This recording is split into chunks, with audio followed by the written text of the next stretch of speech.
Hello, welcome to Global Eye. I'm Parikshit Luthra. It's a packed show today as we get you a deep dive into the world's most prominent global events. Let's start with the headlines. Vladimir Putin says that he has no intention of using a nuclear weapon in Ukraine, says the war is part of Russia's wider struggle against Western domination. Also praises Prime Minister Modi's independent foreign policy and says both nations share special ties. Rishi Sunak finishes his first week as British Prime Minister, plans to create a buffer in the public finances to fix the budget shortfall, which could lead to tax rises and spending cuts. Also says he's in agreement with Prime Minister Modi to conclude a comprehensive and balanced free trade agreement. Brazilians head to polls this Sunday. Incumbent far-right President Jair Bolsonaro is locked in a tight contest with former leftist President Luiz Inácio Lula da Silva. The European Union strikes a deal with its 27 member countries to ban new cars with combustion engines by 2035. Cars currently account for 15% of all CO2 emissions in the EU. Pakistan Prime Minister Shahbaz Sharif is set to meet Chinese President Xi Jinping on his two-day visit to China. The agenda is likely to include strategic cooperation, partnership, and exchange views on global developments. Sharif is among the first foreign leaders to visit China after Xi Jinping secured a third term. Myanmar's military warns that any pressure from its Southeast Asian neighbors to put a time frame on a peace plan would create negative implications. This comes in reaction to a meeting of foreign ministers from the Association of Southeast Asian Nations member countries in Jakarta to discuss easing the intensifying crisis.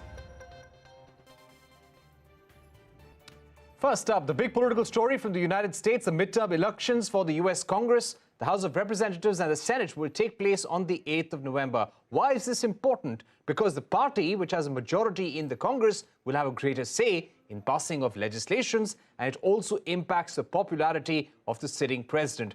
The worry for Joe Biden is that his approval ratings have been less than 50% since August. The outcome of these elections will impact Donald Trump's future as well. Let's now go across to Olivier Knox, national political correspondent at the Washington Post. Olivier, thank you very much for joining us.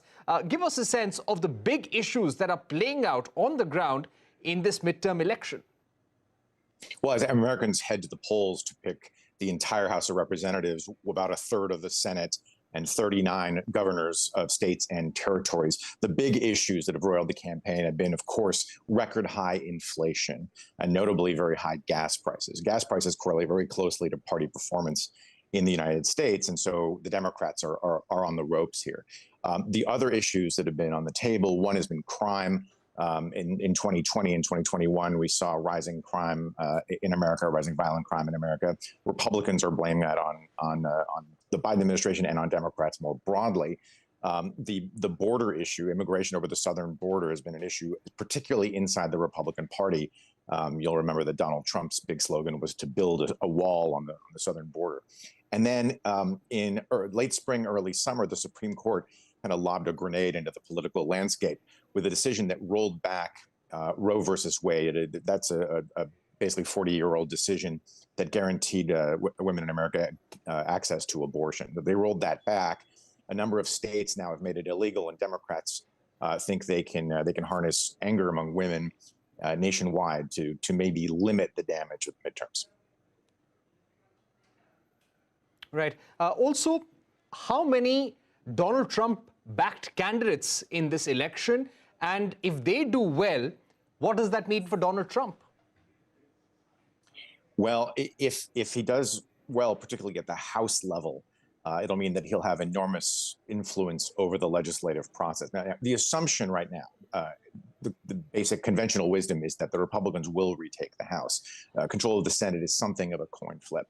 But if, in fact, the Republicans do retake the House, and if, in fact, the Donald Trump, the most loyal Donald Trump supporters are carried to office, then obviously he will wield enormous influence over that chamber. And what that means is, any legislation to do with government finances has to start in the House. And so that's one important point. But the other important point is that the House would then be able to do what Republicans have said they want to do for the last year and a half or so, which is investigate the Biden administration, investigate Hunter Biden, the president's son, look into the withdrawal from Afghanistan, a number of other issues as well. So it's not just legislation. It would also be the use of congressional investigative power to harass the Biden administration.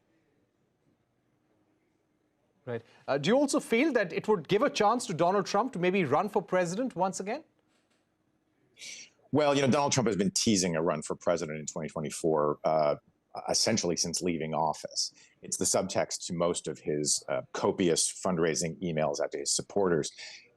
Republicans had begged him not to announce before the midterms. They want to try to keep Donald Trump symbolically off the ballot, if you will.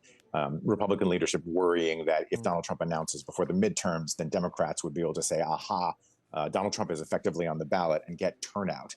Notably among independents who helped Joe Biden capture the presidency last time around.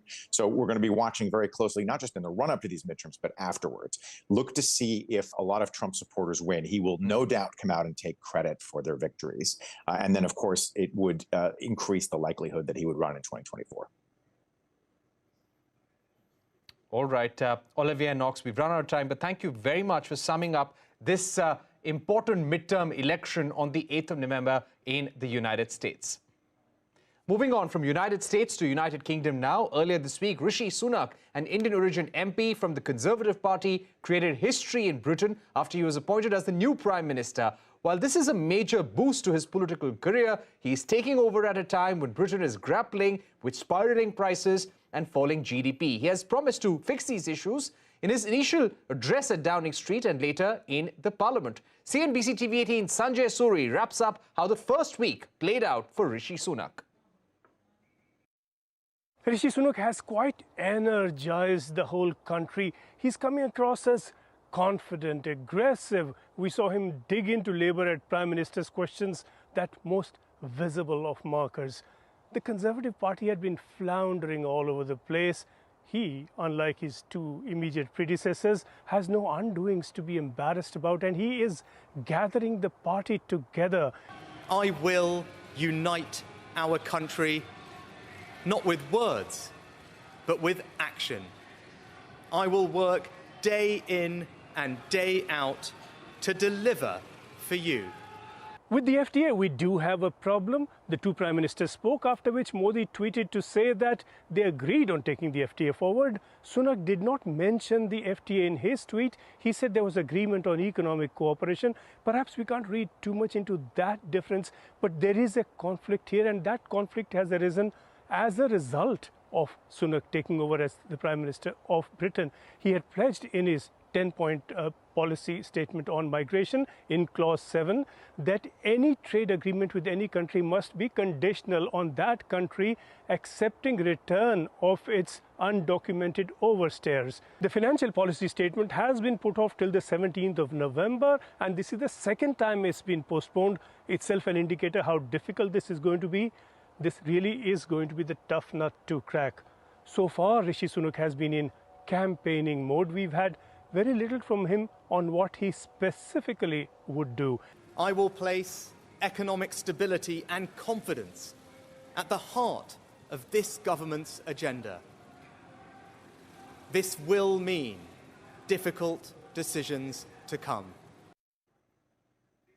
And India would be looking for an early conclusion of the trade deal with the UK, but it's not going to be an easy negotiation, and negotiations are definitely not over.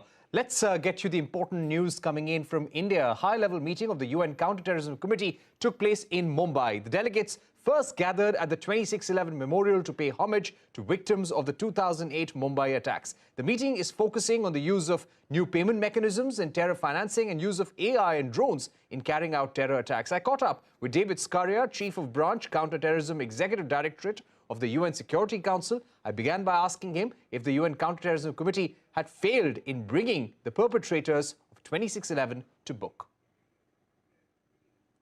I wouldn't look at it as a failure or anything of this kind. I think what we've seen today was a very emotional ceremony, and it allowed all of us to reconnect with victims and to express our deep sympathy to what they're going through.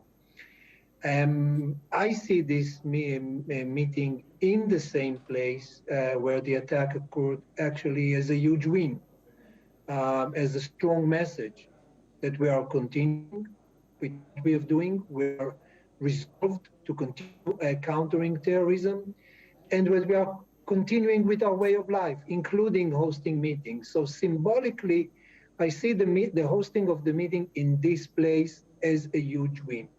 Right. The message that came from all member states in the meeting was also very important.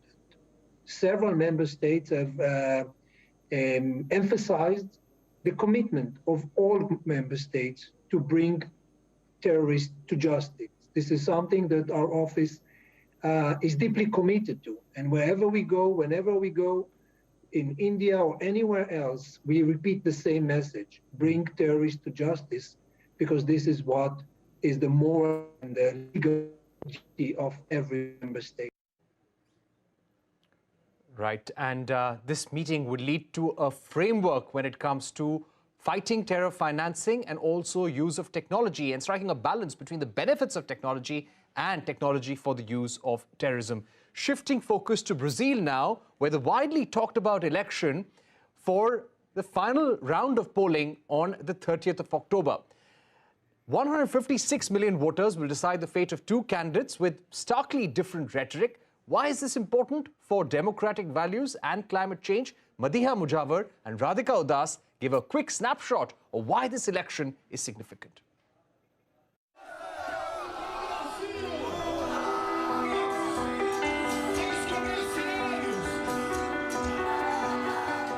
Incumbent President Jair Bolsonaro and his left-wing challenger Lula da Silva are attempting to woo Brazil's poor to swing the polls in their favor. As inflation crosses 7%, the Central Bank of Brazil has raised interest rates to as high as 13.7%. The country's economic growth is expected to grow at a moderate 2.8%. Unemployment rate stands at 8.7%. While Lula has been promising to eradicate poverty, Bolsonaro government is providing temporary cash handouts to ease the pressure. Former army captain Bolsonaro won the 2018 presidential elections with his anti-corruption campaign that had brought down his rival Lula, who had ruled the country from 2003 to 2010 and enjoyed a 90% approval rating. Bolsonaro's campaign is a continuation of his conservative pro-business agenda. Bolsonaro has been criticized for the handling of the COVID pandemic by dismissing it as a little flu. He drew heavy criticism for allowing deforestation for the land exploitation in the Amazon rainforest, posing a climate threat to the world.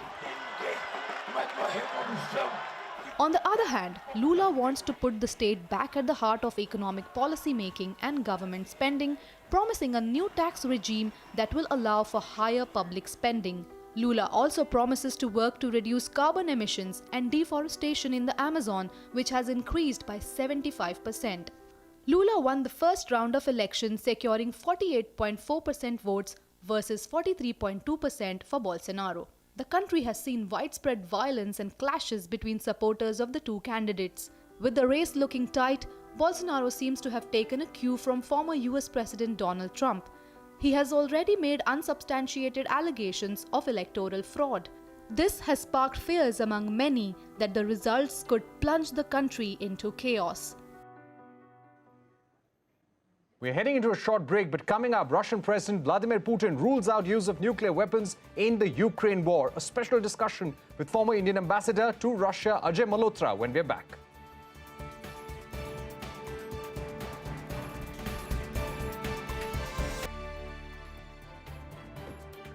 Welcome back. You're watching Global Eye. Let's focus on the Ukraine-Russia war. We don't need a nuclear strike on Ukraine. That was President Putin's message after several hints by Russia about the use of nuclear weapons in the war against Ukraine. Putin accused US, Europe and their allies for seeking global domination by backing Ukraine in the war. Let's now discuss President Putin's strategy with Ajay Malhotra, former Indian ambassador to Russia. Ambassador Malhotra, many, including the United States and the UK, feel that because of what the defense minister of Russia said a few days ago about Ukraine using a dirty bomb, Russia is preparing the ground for such an action. What, according to you, was President Putin's strategy when he was addressing the Russian population and the world? Well, I don't think that would be a correct assessment of the reasons behind President Putin asking his defense minister Shoigu to inform several identified countries about the possibility of Ukraine using a dirty bomb. I think they must have picked up some intelligence information, which surely they would have shared. It's not merely a phone call, a call that would have been made. Now, it would be followed up, no doubt, with providing information as to what were the grounds on which their intelligence has picked up information as to the likelihood of a dirty bomb being made or used in Ukraine or as a false flag operation or whatever. I think faced then with the blowback that came because there was a slight misrepresentation saying that the Russians are threatening a nuclear attack of some kind in case that happens. President Putin then has clarified at the Valdai conference that he has no intention of using nuclear weapons against Ukraine, which is the right thing to do.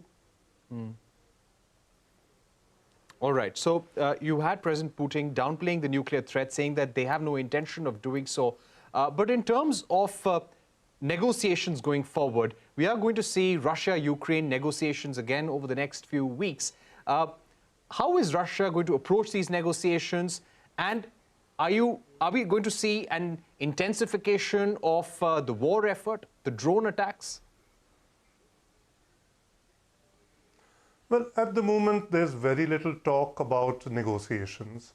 In fact, neither the Ukrainians want to come to the table, nor do the Americans want to encourage them to come to the table. I think that would only change after the US congressional elections take place, which are due on the 8th of November. You have 35 Senate seats and 435 House of Congress seats that come up for elections. And after that, perhaps there may be a reconsideration. But right now, nobody's talking about negotiations, and therefore that is some distance away. But the basis for the negotiations and what can be worked out from it, I think, is rather clear. If you look at Russia and if you look at Ukraine, both of them are saying, look, my security, I feel threatened. The arguments might be different, but both say, I need some reassurances on security. Ukraine says, I want to join NATO or some umbrella over my head. The Russians are saying, you're too close. And I cannot have, with the missiles and nuclear weapons being deployed so quickly, I cannot have nuclear weapons coming into Ukraine or elsewhere in the ex-CIS, in the CIS neighborhood. So there's a basis for discussion, no doubt. And it has to be on the security architecture, which should then, take into account the concerns of both Russia and Ukraine. That's what needs to be worked out, and that's where the negotiation lies. But at the moment, nobody's talking of negotiation. Right. I think for some more time, at least for another 10, 15 days, that's not going to change. Right. And what also did you feel about President Putin's speech, his reference to Saudi Arabia, praising Saudi Arabia, backing China's stand over Taiwan, calling Narendra Modi a patriot? So how do you see all these comments that were made by Putin there? Well, some of them were in response to questions, but yes, he is playing all the cards that he should be. With Saudi Arabia, as you know, they have reached agreement on the quantum of oil that would be available in the international market. With China, there is a close friendship that is still in position. And with India, we have a long-standing partnership and friendship in place. So it is but natural that he would make references to these, especially before an international audience, and where there are people from these countries present amongst them, and where media would be putting forward questions on these sort of issues. So nothing surprising in my view. Right. I think it is an opportunity. He's always taken this opportunity of these long 3 to 4 hour sessions with at Valdai or with the Russian media to present his views on a number of issues. And this is one opportunity for him to clarify issues in which he feels that enough clarity was not there, and to put forward, and convey noises of friendship and goodwill where he thinks it would work in his interest. And that would be the logical thing for him to do, frankly. Right. Right. This has been asked again and again, Ambassador Malhotra, as to what is the trajectory of this war. How much support does President Putin have from his own people? How much of the military wherewithal do they have to continue with this war momentum for the next year or so? Well, if you see, there are several wars that are taking place at the same time. You have a social media war, which the West and the Americans have won hands down. It's a no contest out there. They've kept the Russian, state media out of it, etc. So you get only one side of, of the views that should be out there. You have the internal projections that is there, and in Russia. And up there, I think Putin has very comfortably maintained his control. At one stage, in fact, throughout this period, the support that he has had has been hovering around 80%. It used to be less before. At one stage, it was about at 55, 56%. And this is as per the Levada polls, the Levada Center polls. And even after they announced partial mobilization, the numbers came down only 5 or 6%. And in fact, every time he has such a media event where he projects himself for 3-4 hours, the past pattern has been that his support as per the independent polling organizations, to the extent that they are independent in Russia, and Levada is counted as independent, the support he gets goes up by a good 5 to 6%. But by any criteria, a support base of 75 to 80% is a very solid support base, which I think any world leader would aspire for. And that Putin very much has in position. There are other wars going on out there. Right. The financial and economic war, with the West trying to put sanctions, which have not really succeeded. They have boomeranged to a large extent on Europe in particular.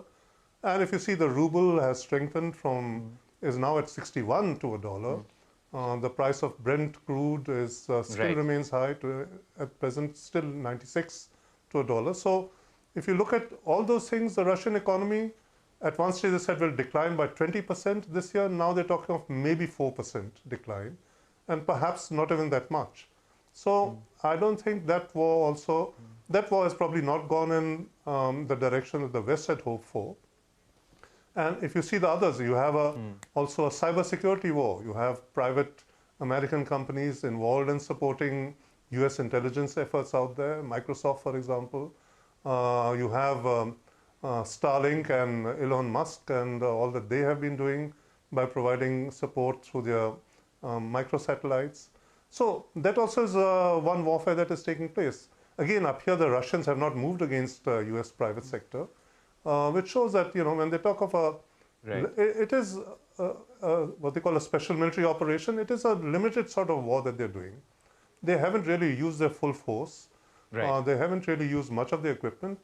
As I see it, what they have been doing is trying to whack and destroy as much of the West equipment as they can, and staying ready in case a NATO attack does ever eventually take place.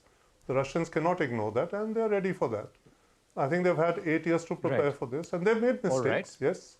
I think a major one was when their international, exchange reserves and gold reserves, 300 billion plus were seized by the West. I don't think they had planned on that, but they have quickly recovered it as a result of the higher oil price. Within the month itself, they got that amount back. So yeah. There's warfare. It is not all-out war. All-out war would mean they would have devastated. Yeah. Yeah. So we're running out of time, unfortunately, Ambassador Malhotra. But I think you summed it up well. That Putin and Russia have been preparing for this war. Yes, the sanctions have had an impact on Russia, but they do have the wherewithal to continue with this war effort. Thank you very much for summing up the situation in Ukraine and Russia for our viewers. With that, it's a wrap on this edition of Global Eye. Thank you for watching. Goodbye.